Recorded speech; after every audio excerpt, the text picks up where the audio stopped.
2000, Alberto Nunez is almost as strong as me. Almost. Right on. If I could be almost as strong as Natalie, well, that's pretty strong. I'll wait about 1,000 years for that. So this is how it's going. It's not going very well. I hit my first slump of this off season, and a lot of that had to do with the fact that the month of July is just filled with travels. And last year I had to improvise, and this year I've actually, which it should have been the other way around. I think during the prep I should have made a more conscious effort to chill at home. But I was all over the place, getting it done, making it happen. But that left me exhausted, and I really wanted to do the majority of this. I wanted the majority of this offseason to take place at home. Like I still consider it, even though I do a bunch of other things outside of being an athlete. Like doing my thing is super important to me. And with that coming up, I'm like, wow. So it's California, then St. Louis, and then Singapore. Like, dude, like things aren't going to be as beautifully set up as they are when you're at home. I skipped my deload, huge mistake. And everything after that 485 pin squat that nearly killed me, like everything since then, which again, like that was like the peak of that block. That should have been it. We're good. We cashed in, but I wanted to push and like just fully get back to loading up.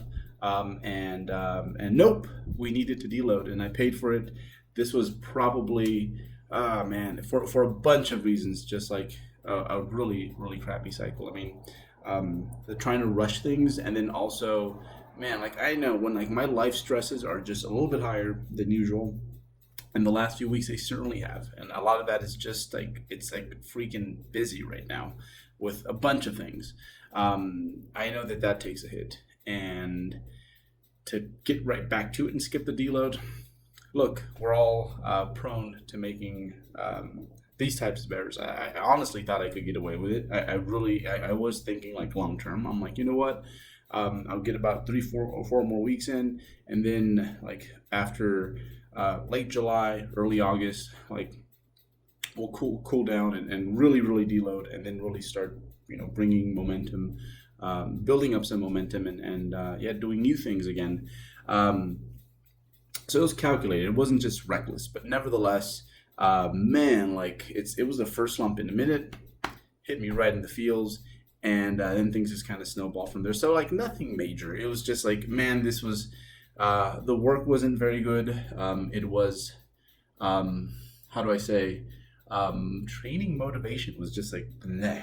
And then you know how it goes. When it's good, it's good. But then also when it's the other way around, like it's very easy to let that get the best of you. So yeah, we took a full-on deload. That's why I didn't upload last week, and we're better, and we're going to be yeah, we're going to ramp things back up, and hopefully somewhere in late August, like we'll end up in a new place in regards to like weight room performance, which is like my most important right now marker, to identify whether or not what I'm doing is actually working.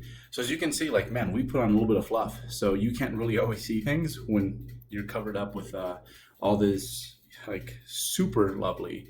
I enjoy running around with this extra potential energy, mostly because I feel fantastic. Leverages are great, joints feel good,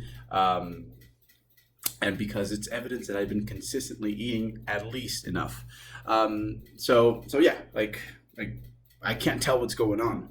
However, like if I'm adding weight, adding reps over time, that means that hey, good things are happening. So yeah, deloaded, gonna ramp things back up, and like turn the frown upside down, and just get back to work. And hey, look, I think about it this way. I'm like, man, you kind of messed up timing, but like last year, I made a prep happen when a good chunk of it was like not spent at home.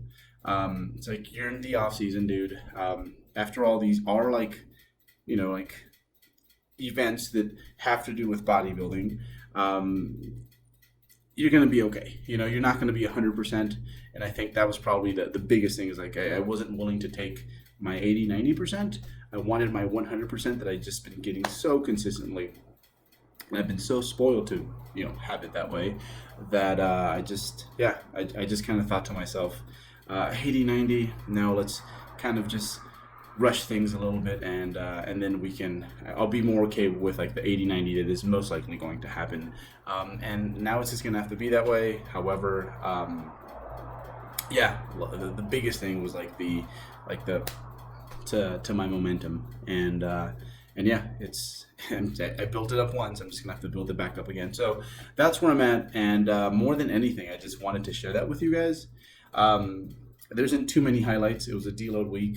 It was the week before they got me, and then this deload week was just like super chill. And that's why I got foot is like it's like mostly isolation, working like me here talking to the homies at the gym, simply because it just wasn't a very exciting week.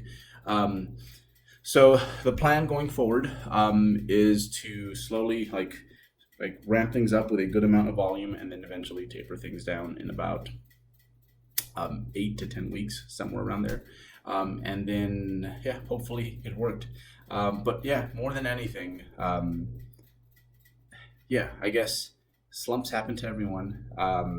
Mine was very short-winded at the end, but nevertheless, after being on such a high, like, man, did it like humble my ass, like, absolutely. And you know, like slumps are gonna happen. That's just how it is. And the big thing is like how you respond to it. And I am proud of the fact that I was like, all right, step back, stop, let's deload. And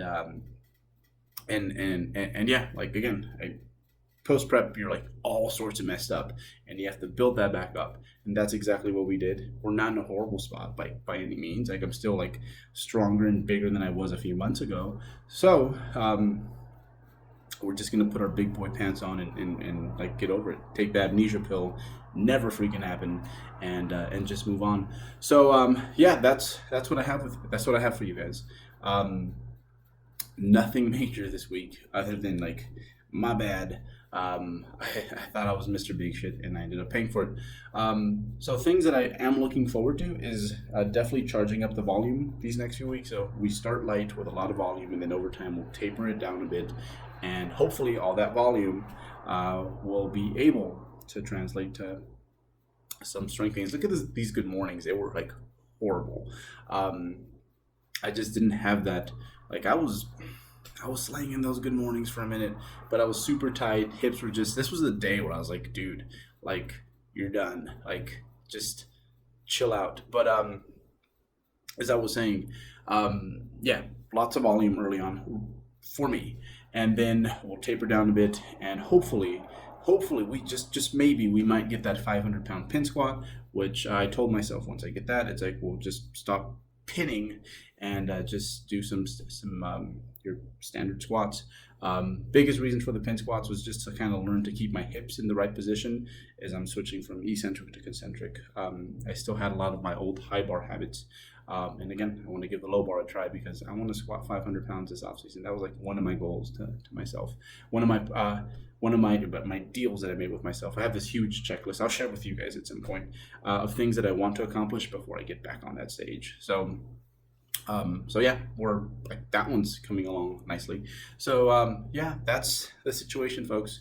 I guess more than anything, I guess the moral to this story is yeah, just like be okay with like being 80 to 90% good.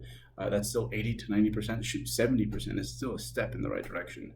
And slow your ass down. Like you're gonna be doing this for a long time. Like at the end of this off season, like what happened in June and July is not what's gonna make it great, but more so what I have accumulated over time. Like again, I've said it before, but like tacky, sorry guys, but yeah, no single set or rep can make you, but they sure can break you. So broke my heart a little bit, but we got things together. Here we are, and hopefully come next week you guys will see me like refreshed and like getting after it again. And then also the cool thing about the traveling is that, hey, you guys get to see things outside of my lifting, and I think that will be fun to kind of just spruce up this training journal a bit. Maybe see how we make things happen while we are out there floating outside of our own environment. So that's it. Love you guys. Thank you for the patience, and I know I'm gonna get a bunch of sweet comments from you guys. I appreciate that in advance. Thank you, folks.